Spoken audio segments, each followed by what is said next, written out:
Well, it is a pleasure to welcome Patricia Gherovici today, who is coming all the way from Philadelphia to be with us. A lot of you are familiar with her work. She is a psychoanalyst and a supervisor in both Philadelphia and New York, from what I understand. She's also involved in teaching and training in a variety of organizations, such as Après-Coup, the University of Pennsylvania, as well as the Institute for Psychoanalytic Training and Research in New York. She wrote important books, one that's considered to be groundbreaking and is entitled The Puerto Rican Syndrome, that won numerous awards. And, of course, Please Select Your Gender, which has become a bit of a reference for us all. So we are very happy to welcome Patricia. I wanted to say that she will be launching her latest book, one of her latest books, on Lacan psychoanalysis and comedy at Karnak Bookstore on Monday at 6:30. It should be fun. I think Danny Nobus is involved as well. And we have the guest appearance of Dr. Jacques Lacan. Oh, that's right. I'm looking forward to it. In person.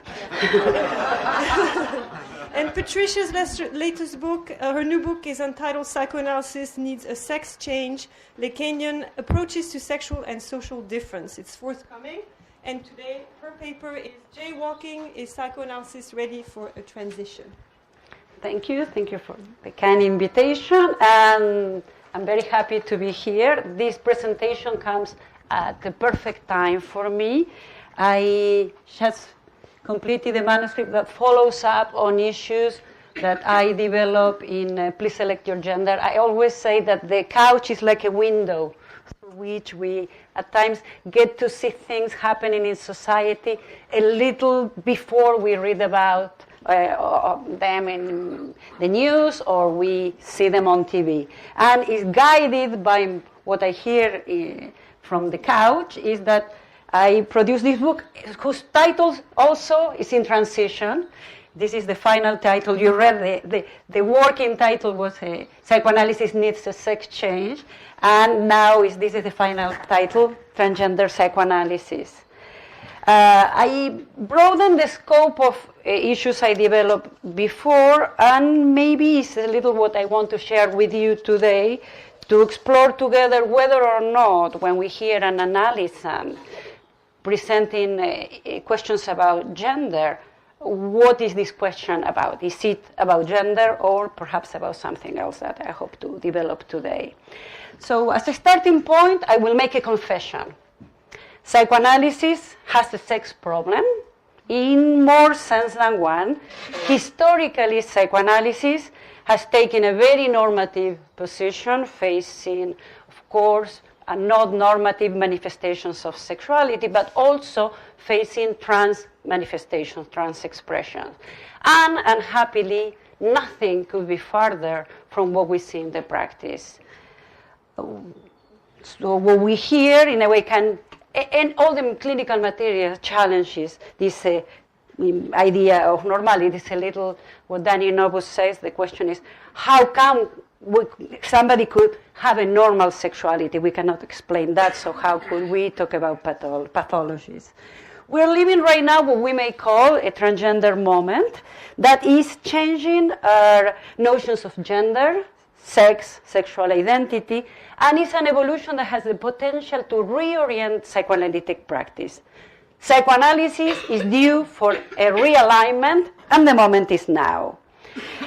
What has been somehow a forgotten chapter in the history of psychoanalysis, for instance, for those who may be familiar with the work of Michel Foucault, he says that in order to talk about history of sexuality, we need to make a deployment of sexuality using a psychoanalytic vocabulary.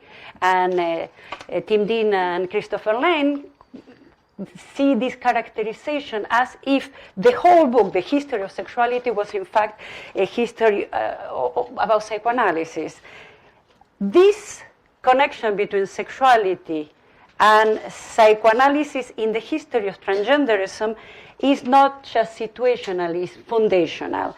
And the lost chapter in the history of psychoanalysis, sort of the elephant on the couch, is something that surprised me when I did a little research on the first early days of psychoanalysis. I was surprised to see that the Berlin Society had among its main founders not just Karl Abraham, but also Magnus Hirschfeld.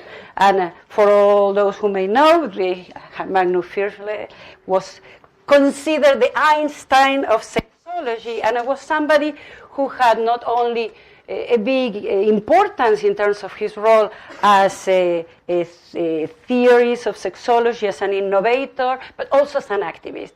And I will have to go for the interest of time, very rapidly through this forgotten history, because what I want to underline is that this missing chapter in the history of psychoanalysis also accounts for a sort of foundational repression that I hope we will be able to overcome together today, that there is this, what we may call, the strange bedfellows, psychoanalysis and sexology.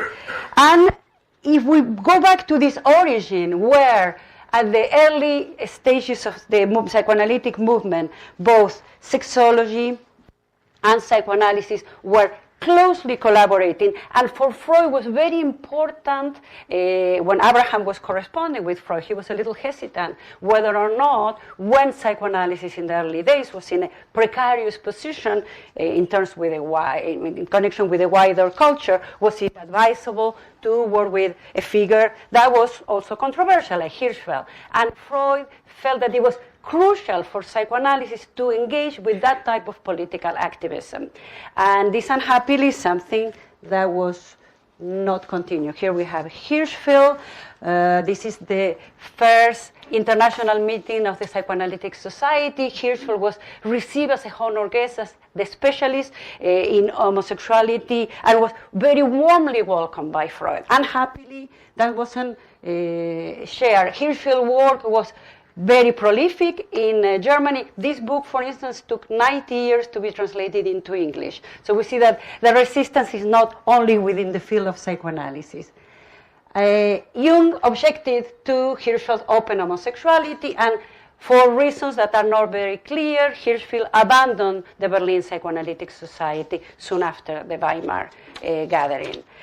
It is really sad, and I think there is a protracted necessity to reopen that dialogue that stopped and that collaboration that could have enriched both, I think, the discourses of transgenderism and also the discourses of psychoanalysis. Nevertheless, in the whole history of transgender, transsexuality, psychoanalysis and the psychoanalytic nomenclature continue to play a very important role.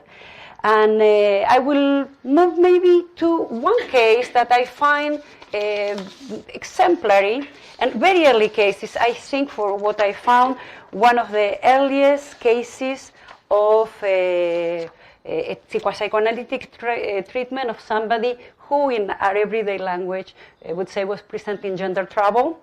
And this is a case from, maybe we'll follow my slides. I want to reclaim, before I go to the case, what I call pink Freud, queer Freud. If we look closely to the three essays on sexuality, we could see that Freud's notion of the drive, queer sexuality. And in a way, if we reclaim that, we could then have maybe a better footing to reread the cases and also rethink our current practices. Here I will pause maybe with one of the earliest elaborations on non-normative manifestations of gender sexuality, and comes from a former Freudian and early Freudian dissident, Wilhelm Steckel. Steckel proposed a terminology, and I think I will spend a little time going through a sort of genealogy of the terminology, because I think it's interesting to see how it remained within the terrain of the pathological when it could have avoided it. And Steckel, for instance, proposes the notion of paraphilia. And he defines paraphilia as the term for unusual sexual behaviors. It comes from the Greek para, beside, beyond, amiss, and philia, love. It's interesting because for those with Freudian alerted ears, you may have heard a similarity with the word parapraxis. And parapraxis, by Freud, refers to psychopathology of everyday life. And this means that it's everyday life normality or everyday life pathology. In a way, is transforming or blurring the distinctions between the pathological and the normal. If it's a quotidian event, then maybe we may need to rethink why is this term parapraxis. In fact, it comes from the translation of James Strachey's that is trying to render the German Fehlleistung literally, and Fehl in German means failure. So it's a failing or missing and Leistung work. So it would be a failed performance. It sounds like maybe an anticipation of Judith Butler. One might be tempted to translate then paraphilia into the psychoanalytic jargon as a failed performance, a sort of slip of sexuality. And then parapraxis, that can happen every day. Then paraphilias could be perhaps manifestations of slips in everyday sexuality that could happen to healthy and quote-unquote normal people. So, with this in mind, let's move on to a case by a disciple of Gutiel, of Steckel, Gutiel. Gutiel treated a woman whose name is Elsa B.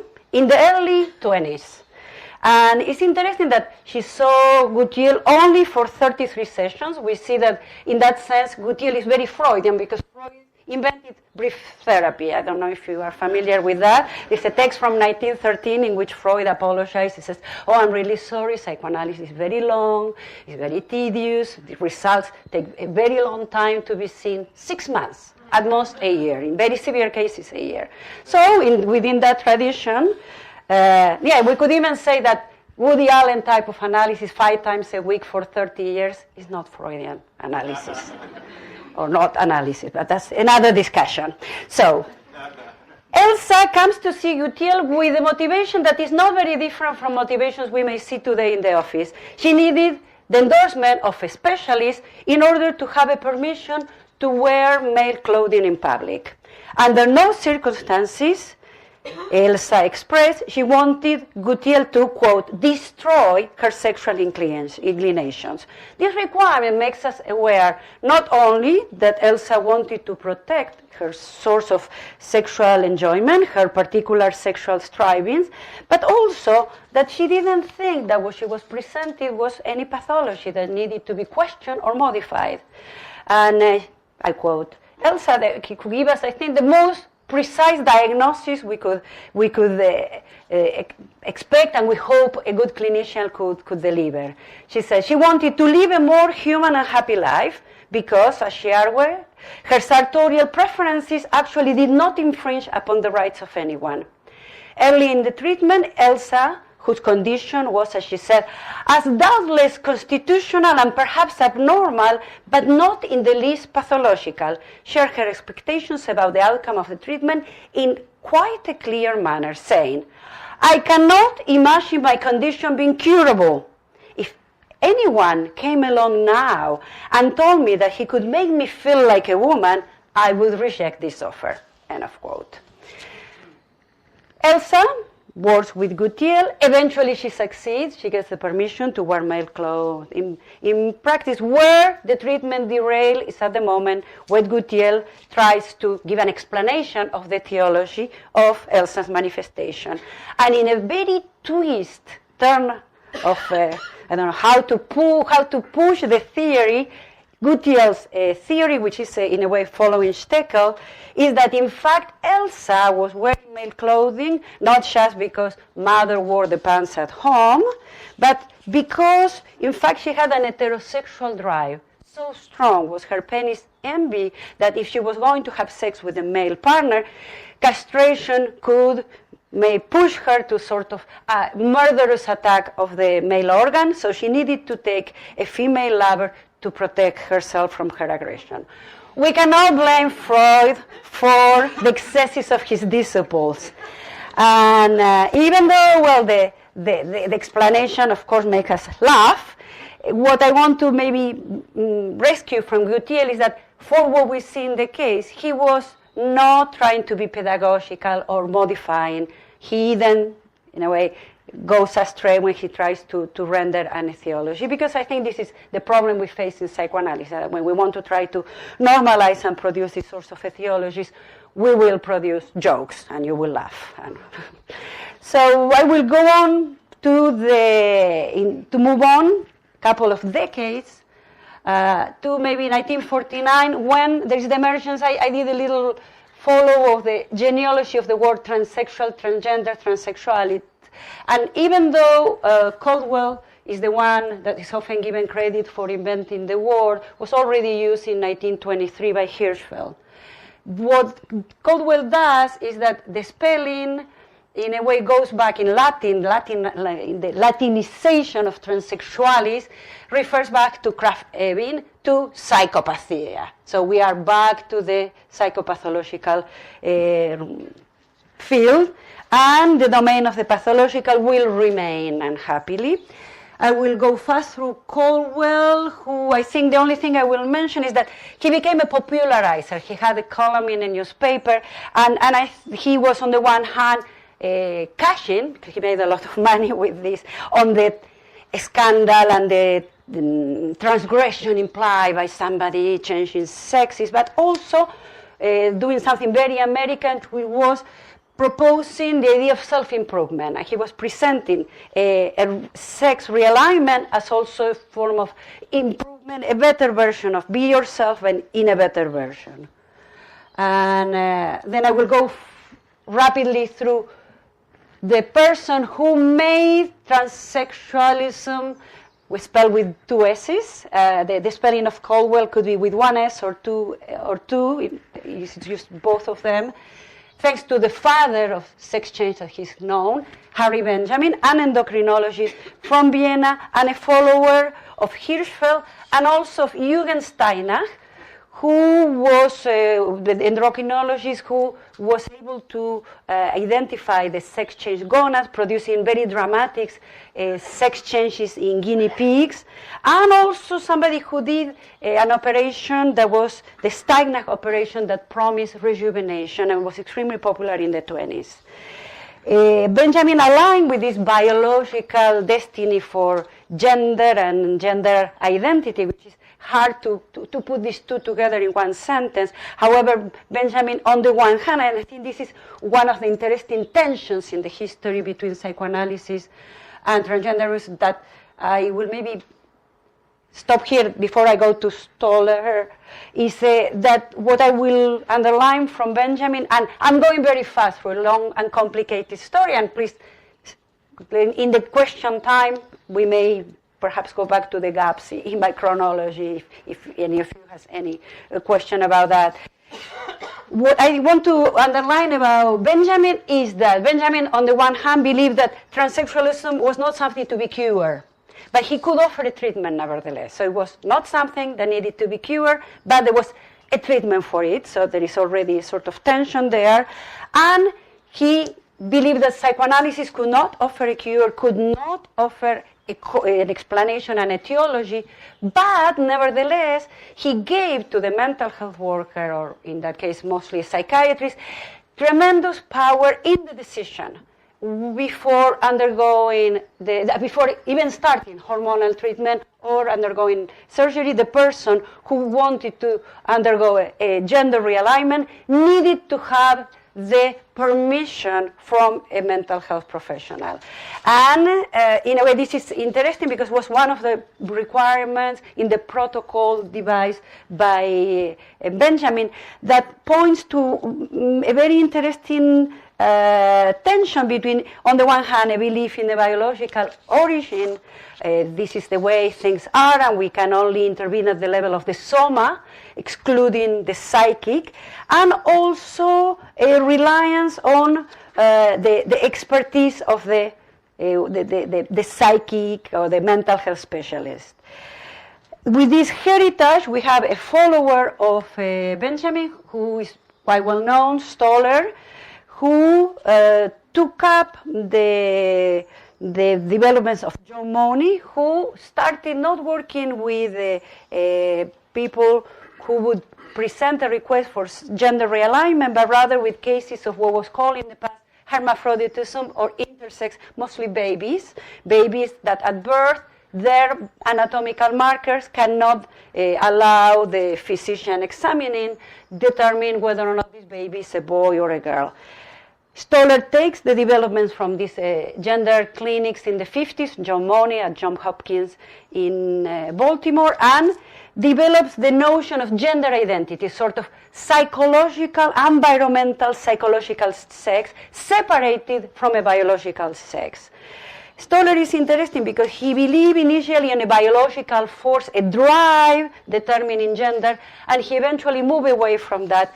But what I will maybe keep from Stoller that is interesting, he felt that transsexuality, as it was called at the time, could be a sort of petri dish for human sexuality in general, and believe in the idea that all of Freud's theories of sexuality could be explored and proven through what was at the time called transsexual phenomenon. Stoller also is the person who talked about a primary transsexualism and secondary, whether or not the certainty about belonging to a sex opposite to the anatomical came in the early life or developed later on, probably as adults. And he recommended the gender realignment according to whether or not there was a primary or secondary transgenderism. So, one last thing I will add about Stoller is that he believed in his etiology, and he does a very unhappy, simplistic rendering of the Oedipal complex, because he believes a dominant mother, not enough father, will have mother, son too close, will have a transgender woman, we have a very manly mother, then we'll have a trans male. So it's too simplistic and too linear, and happily is not something that could account for what we see on the clinic, because it predicates on a principle of symmetry, as if one half would be the exact correlate to the other, which is something that in the clinic we can see never happens. So after Stoller and his idea of identification with the wrong parent, we have a long tradition of increased pathologization of transgender manifestation. There is always a very severe underlying pathology. For somebody like Kestenberg, is a failure of integration in lines of development. For Limentani, a precursor of travestism or homosexuality. For Green, borderline disorders. For Oppenheim, Chilan, narcissistic disorders. For Socarides, psychosis. Arrested development for Kestenberg, a failure of integration. For many Lacanians, also psychosis. And I disagree with most readings of within the Lacanian field that assume that anyone with a manifestation of a transgender question is necessarily psychotic. And my practice has taught me very differently. So, understandably, relegated to the realm of pathology and even abjection, trans people rejected psychoanalysis. Nevertheless, the trans community is a community, I don't know if we can trust the statistics, but what the statistics say is that 40% of the trans community consults with a therapist, or higher than 40%, whereas the general population is 5 to 10%. So there is, I think, a problem that maybe could be summed up by when Lacan says there is only one resistance, the analyst. And this resistance is maybe evidence when, for instance, we read texts like Esther Spector Person and Lionel that talk about that what often transgender people explain is that they describe their experience of therapy from useless to catastrophic. And then there are texts in which you have, in a way, warnings for the practitioner how to deal with your negative countertransference, assuming that that's the only outcome that could emerge from that type of encounter. So maybe I will add now another case that gave us a little hope. Again, an early case. And Abraham, who mentioned, was a close collaborator of Hirschfeld. There is another interesting case, also from the early days of psychoanalysis, from a case that is only in the bibliography appears as only an initial, E. E, in this case, is a biological male who desired to be a woman. And he would achieve so in this sort of trance, in a daydreaming trance. And his daydreams, he would imagine himself change into one and experience a very enthusiastic ecstasy. It's important to note that this case is an illustration that Abraham uses to show cases of hysteria, hysteric trance. So in the model that Abraham uses is that of hysteria. And I think this is quite important because it's outside the pathologization, because we think that thanks to hysteria we have psychoanalysis. That's how Freud discovered the existence of the unconscious, guided by these manifestations for which traditional medicine could have no answer. And that even though in the case here Abraham refers to the patient as he, because how the patient chose to be identified, there is in no point in the case any pathologization. In fact, what Abraham is saying in a way is normalizing and comes up with a quite convincing etiology of a process of mourning.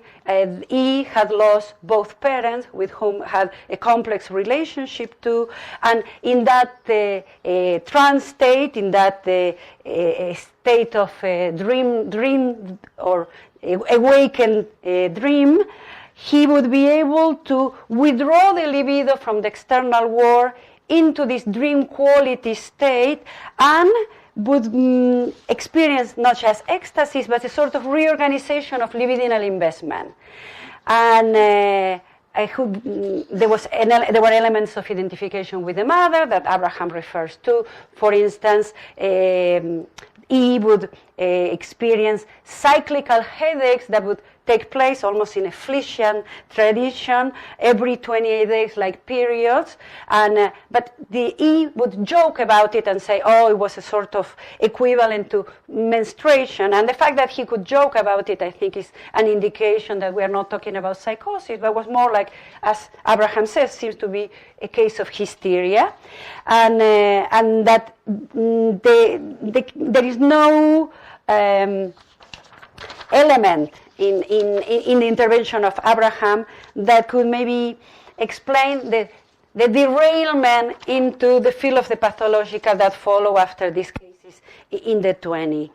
I will move fast through the case. Maybe we could discuss it later because I want to have time to discuss one of my cases. And I will move on with the paradigm of hysteria, because I like what Abraham does with hysteria, because I find that hysteria is a good and helpful way of thinking many trans manifestations. And hysteria is a helpful model if we follow maybe the model of what within the tradition is Lacan's model of hysteria. Hysteria is a complex diagnostic tool, if we think that in most diagnostic manuals has disappeared. In 1952, hysteria disappeared from the DSM, the Bible of diagnosis, and it ceased to exist semantically. It was a semantic suppression because, by coincidence, in 1952, one of the first clinical seminars given by Lacan was precisely on a famous case of hysteria, Dora. And Dora, maybe if we look at Dora today, perhaps we could look at her through a trans lens.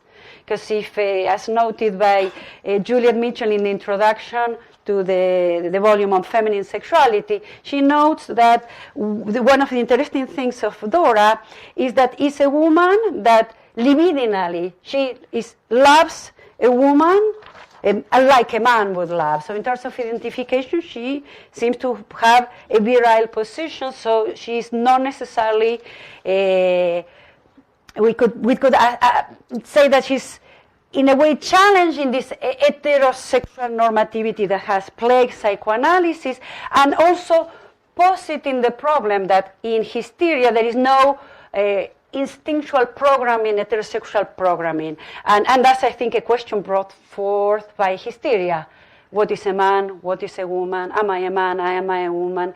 My work on Please Select Your Gender was precisely the result of that. I had patients who were presenting the traditional question of hysteria about sexual identity, not in the way I had been used to hear it in the practice before in Argentina or in the early years of my practice. I started hearing this question presented differently, and I had patients asking, am I straight or bisexual? And my first conclusion was, okay, of course, these are patients who read Judith Butler. And some of them did, but not all. They wasn't like, oh, you want an appointment? Read this book and we meet you on Monday. So, no. But I think there is something, perhaps in the zeitgeist, about something changing in terms of gender manifestation, and hysteria is excellent at catching that. Hysteria is a sort of social barometer, and is structurally very open to the other. And it was through hysteria that I ended up working with other analysts who identify as trans, for whom the question was not the problem, was not, am I a man or a woman, but rather the problem was the answer, because I am a man, maybe, and I happen to have a woman's body, or I am somewhere in between. I am neither a man nor a woman, but parked somewhere in between, outside this binary. So I contrasted these two elements, and that's what I work on the first book. Right now, the practice continues evolving and I think maybe pushed by the drive, and this is the notion I want to introduce, because one interesting thing that hysteria challenges is that through hysteria we cannot talk about the heterosexual drive. That in a way the drive, as Freud says, we go back to Pink Freud, has no object rather than its satisfaction. So what we may say, and this is something picked up by Lacan, the drive is queer. Lacan uses the word in English, skewed, and it means that it always veers off. And this is something that I take up when I talk about something that is sort of clean amen, going back to Lucretius, the idea that atoms fall in the void, not randomly, but following an inclination. So the same turbulence and moments of falling, this kind of swerve, we see it in sexuality already, that things are never linear. So if heterosexuality may be the outcome of sexuality, is as liable and arbitrary as homosexuality, and are problems for which yet we don't have clear answer. It's not a coincidence that hysteria, in a way, since it puts forward issues of desire, jouissance, the drive, the contingency of the sexual object, that hysteria invented psychoanalysis, and I think that's how psychoanalysis is so indebted to hysteria. I will just maybe say one more thing about the drive in this circuit that does. The drive is always swerving, always dividing in partial drives, and the image that Jacques Lacan proposes for the drive is a sort of surrealist collage. In which the drive is atomized into the pursuit of partial objects, working in what he calls a montage, and the image he offers is quite, we could imagine, a surrealist painting. Is the working of a dynamo connected up to a gas tap, a peacock feather emerges and tickles the belly of a pretty woman who is just lying there looking beautiful, end of quote. So maybe we see that perhaps with this, what can we know about sex? And I think this is, I don't know if that exists in England, but in the US, often kids in school have to go through sex ed. So in a way, we need to be taught what we should already know. But maybe there is some advantage in not knowing, as Blanchot says, and I think we could maybe define the relationship to sexuality as the relationship we have between sex and what we don't know about it. It's about the how to deal with not knowing, with the unknown, and that maybe I think we may need to think that in life we are condemned to maybe our pursuit, our love for knowledge, overdetermined by our passion for ignorance. I will now maybe then rethink, if we go back to Steckel, Gutiel, Colwer, Stoller, Benjamin, maybe, and perhaps we can, keeping in mind that in fact sexuality is what is not working, is what we want, is not working between the knowledge of sexuality we don't have and sexuality itself. Maybe we could rethink perhaps the case of Abraham, the case of Elsa B. What would happen maybe if we could look at them through a trans lens? And maybe this is perhaps a call I would like us to do with is psychoanalysis ready for a transition? That maybe the transition of psychoanalysis could maybe follow something that has been discussed already by several theories and psychoanalysts, is to go back to maybe the questions that come from the clinic. We think of maybe Dora, what am I? Am I a man or a woman?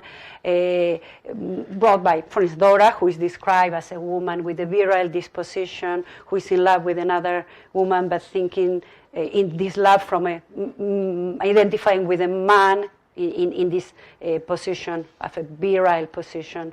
So what we see in hysteria are the hesitations of gender, and the challenge is how to live in a body that is not just sex, but also is mortal. Because human beings, we are the only ones who seem to know, I don't think animals do, we know that we will die. And what to do of sexuality when it's marked with the mark of the stamp of death. Sexuality and sexual reproduction have to do with accepting the fact that we will die, otherwise why would we bother to have children if we will live forever?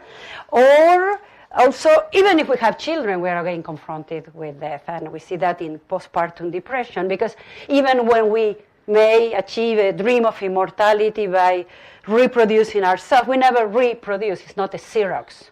We never clone ourselves, and having a child is a confrontation with mortality because it's another person, not another of ourselves. It's not the mirror image.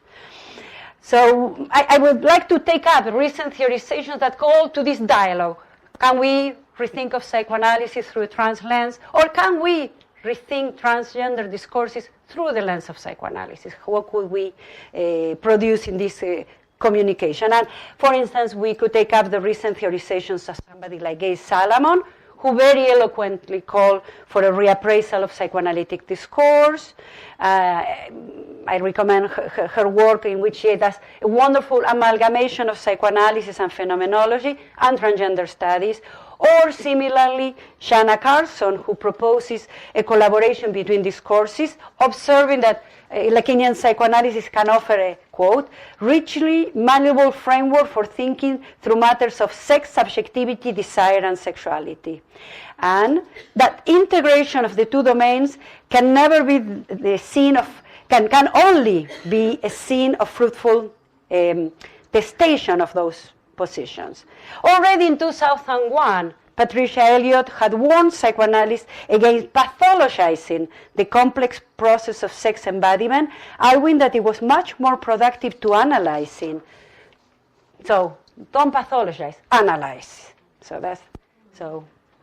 And maybe I too have been aligning with that, arguing for a productive confrontation between psychoanalysis and transgender discourse.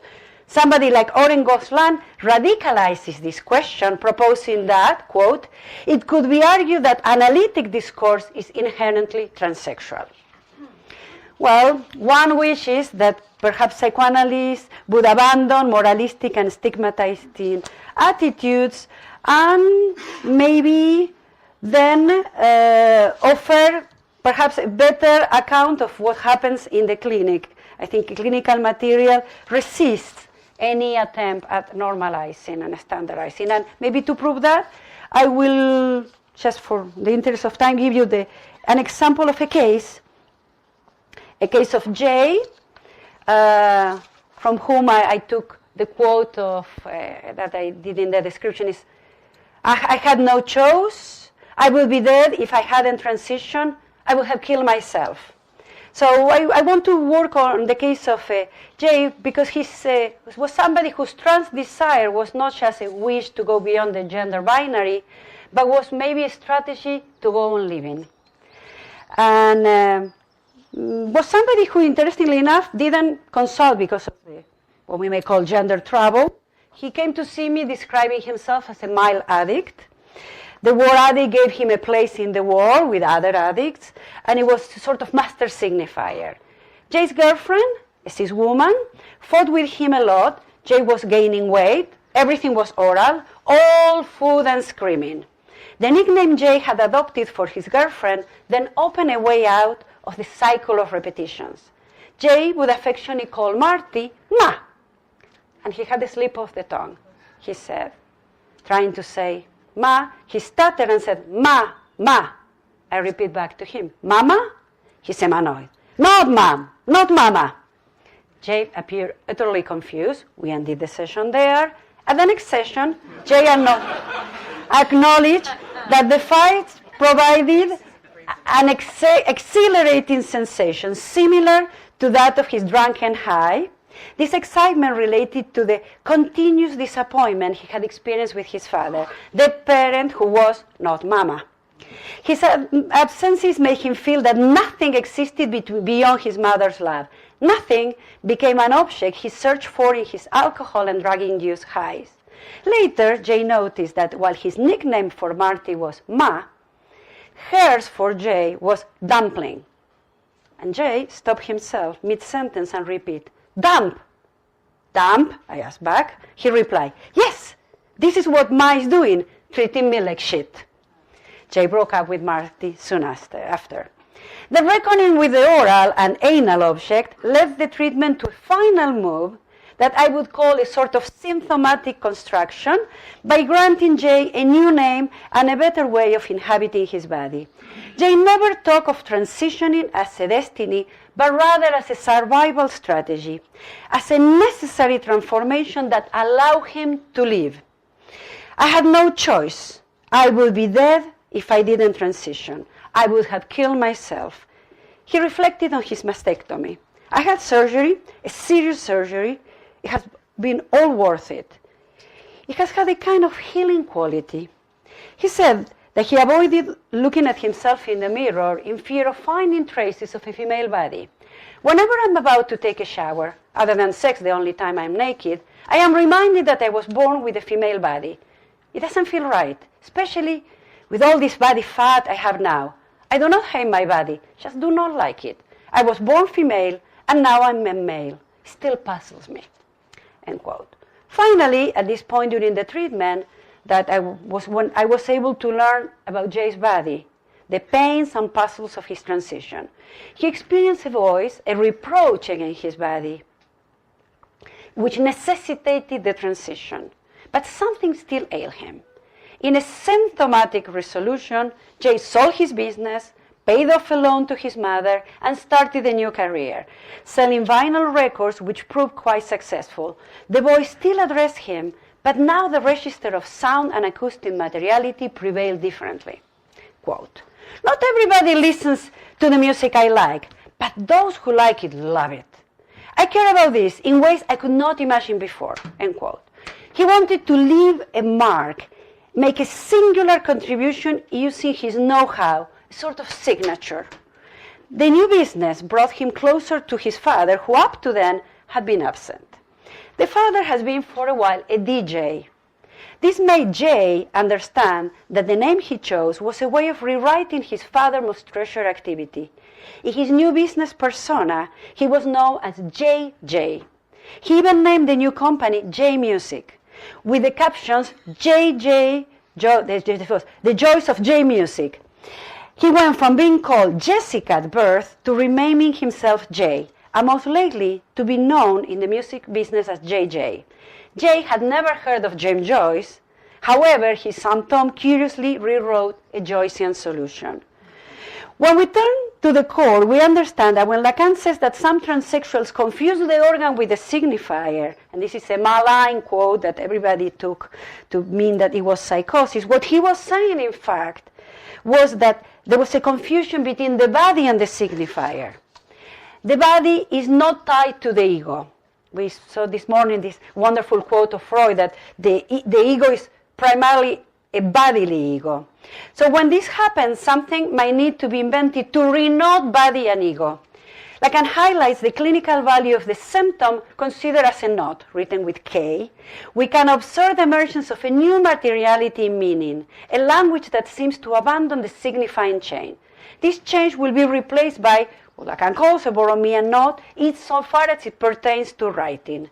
And a letter is inscribed, allowing the signifier to imprint itself not so much as a scar or a stigmata of trauma, but rather as a signature, a mark. Is the cure, singular mark, like a signature is. Is this a cure by what we may call symptom? Psychoanalytic works uses a deliberate practice of equivocation and verbal panning, which Jay gives a wonderful example of, as well as the cutting and punctuation of the session, so as to undo the set of fixed and univocal meanings initially presented by the analysand.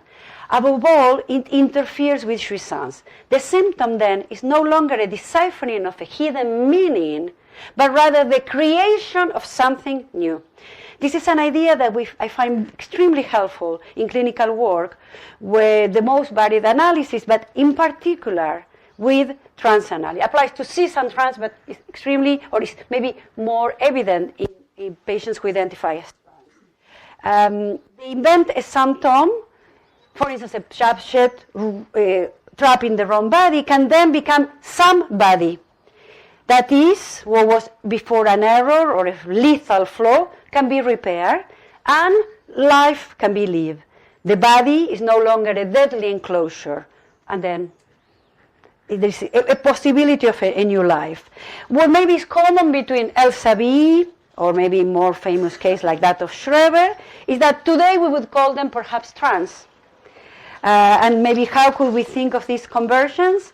Maybe if we perhaps are reminded of the skewed quality of the drive, and maybe perhaps go back to something that I forgot about but was already there present. And this is maybe the important lesson that I have learned from analysts who identify as trans, that more often than not is a key issue, not gender. But the question is one of life and death. And this is very important, and this is perhaps something new I discovered more recently, that like many Lacanian analysts, I was maybe distracted by the conundrum of sex and gender, not seeing with the required clarity that the transgender request was directly aimed at the border between life and death. And the elements were there. It was like this, the Purloin letter. Everything was there from the start.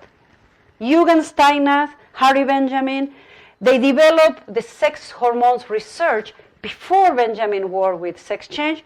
Both him and Steinach were very successful doing treatments of rejuvenation. The Steinach operation, which Freud had himself, was an operation that promised rejuvenation and maybe the fantasy of immortal life.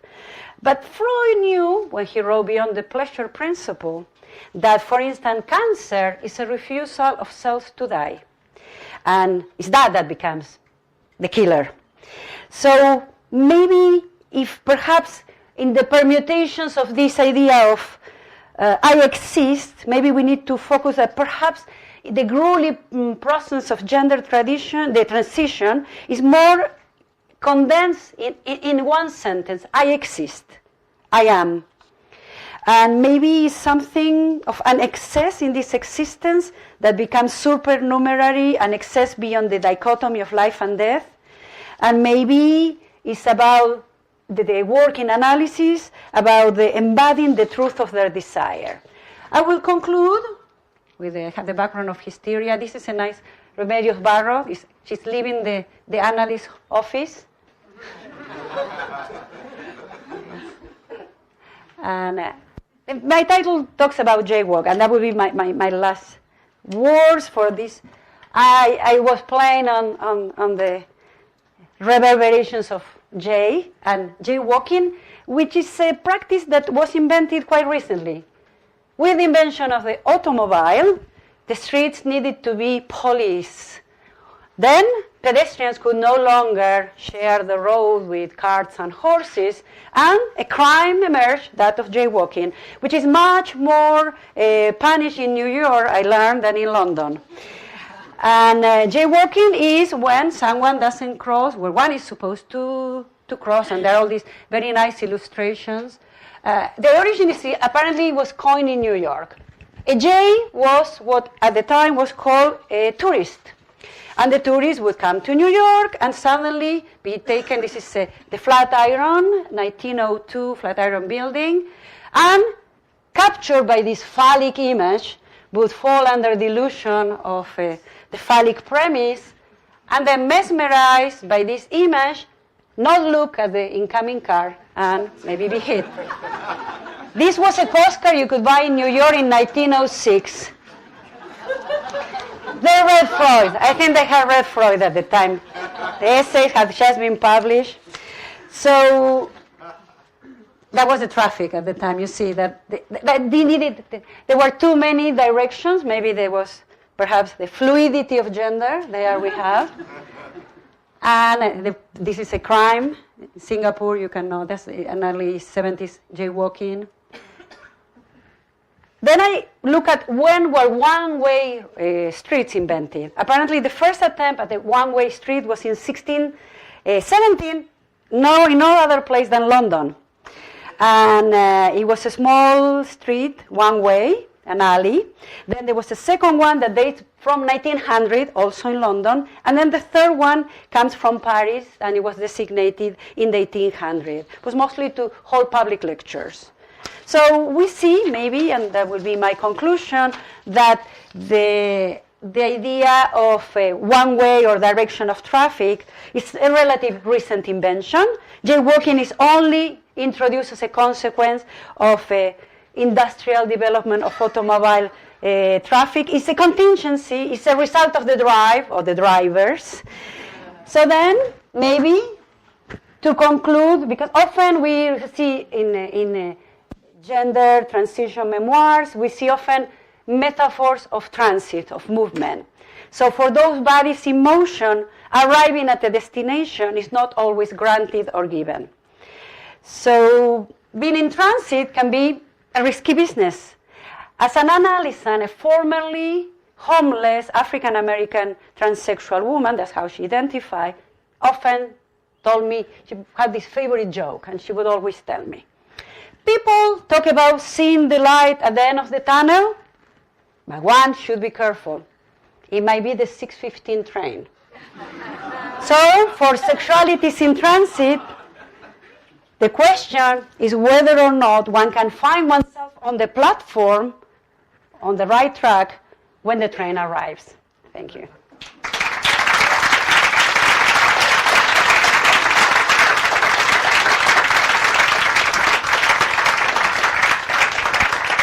Thank you so much, Patricia, for this great paper. So we have about 5 minutes for questions, but then we'll have more time later to discuss Patricia's papers. So do we have a question?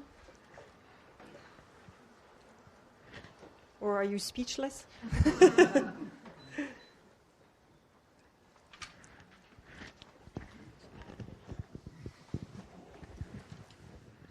Thank you so much for your paper. It was absolutely beautiful. I loved it.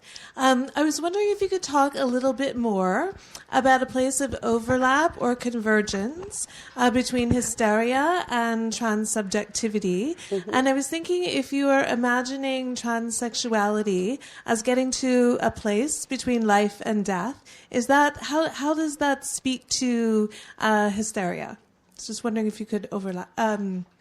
That was an interesting slip. If you could elaborate. Yeah, I find what I try to challenge is this over-pathologization, and in a way it's a reduction of the clinical practice. If you assume that everyone presenting a trans question is psychotic, then, in a way, we never know what we will encounter in the clinic. We don't, the only expert in the room, if there is such a thing, is the analysand. So we need to have, anyway, a working hypothesis we could have as a diagnosis in order to see how we are directing the treatment. And often the manifestations I hear in the practice follow more the structure of hysteria than not. There are cases of psychosis, there are cases of obsession, there are cases of perversion. All psychic structures could be seen in the practice, but I find it more helpful to work on hysteria. The second point is interesting because I would say that hysteria, the question is about, am I a man or a woman, the classical one? Am I straight or bisexual? And maybe the emphasis should be more on what follows. And in that sense would be a question of existence. Am I?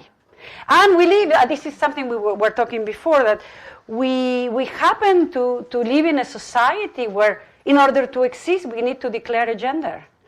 We see that in children. There is this divide and efforts are being made at eliminating the gender binary. But it's often, that's a sad thing in the US, and I think it's the same in Canada.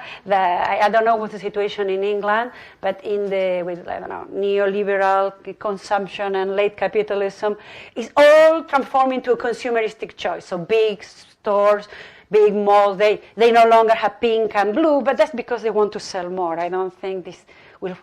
Maybe an indication of a positive change, maybe not. It's just another gadget.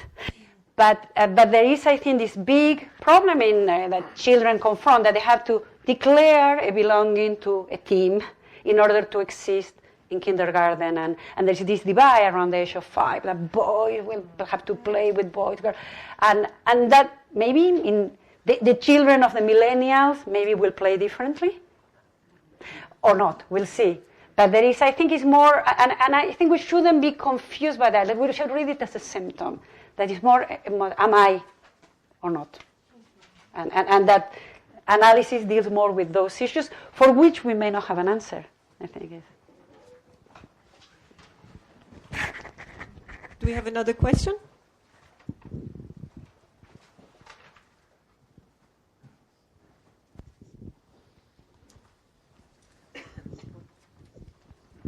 Yeah, thank you very much for your talk. You were just talking about the difficulty of dividing too early into boy-girl. But what about the necessity for a kind of primitive splitting that helps to order one's mental state early on in life?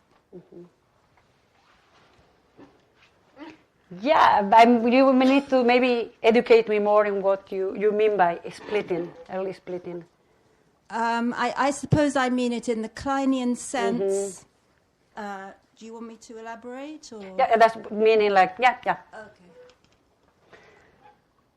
Yeah, that's not usually the way I think, but let me think if I come from Argentina, where there is a long tradition that the Lacanians of today have been all Kleinians. So we did a lot of Klein, but say like 20 years ago.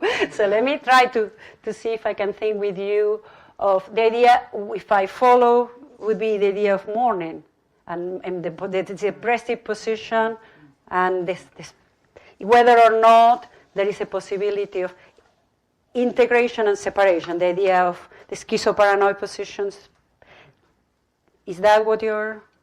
Yeah, I mean, I'm just talking about very early primitive states of mind that divide into good and bad. Yes, I know what we could find maybe, but then do we need to gender that? Because we were talking about that before, that indeed there is the unconscious words with language, if we follow this, an acronym of Lacan or this, the unconscious structure like a language doesn't mean that it's a language, but follows that model. In the unconscious, we have difference. We have opposition and difference, which is what you're talking about. The idea good, bad, but we have a binary. That in the way we could make that language predicates and it works based on permutations of difference, but cannot say anything about that difference. And this is, I think, the difficulty that I was saying with sex ed, that we don't know. There is something, an impossibility of knowing about sexuality. And that there is this, and I think in the same way that it's an impossibility about knowing about death. There are the two things about which language can say nothing. We can speak about everything but sexual difference, if we want to use that terminology, or sexuation in the Lacanian jargon, or death. And maybe splitting is an attempt at naming the unnameable. And there is this position, but makes life difficult. It could be a strategy to organize the world. And I was being reminded of a case, we see that at times in psychosis. As Lacan says, psychotics are martyrs of the unconscious, they are witness to the unconscious. And I had once a patient, for her the world, humanity was divided between cats and dogs. It was male and female. There were the cats and were the dogs. The dogs were good and the cats were bad, and how these permutations work. And it could be interesting to see why is it that we need to establish this system? Why does the psyche need to have that to function? And whether or not that is something that may have to do with accounting for something we cannot account for. I don't know if I have maybe you have a hypothesis.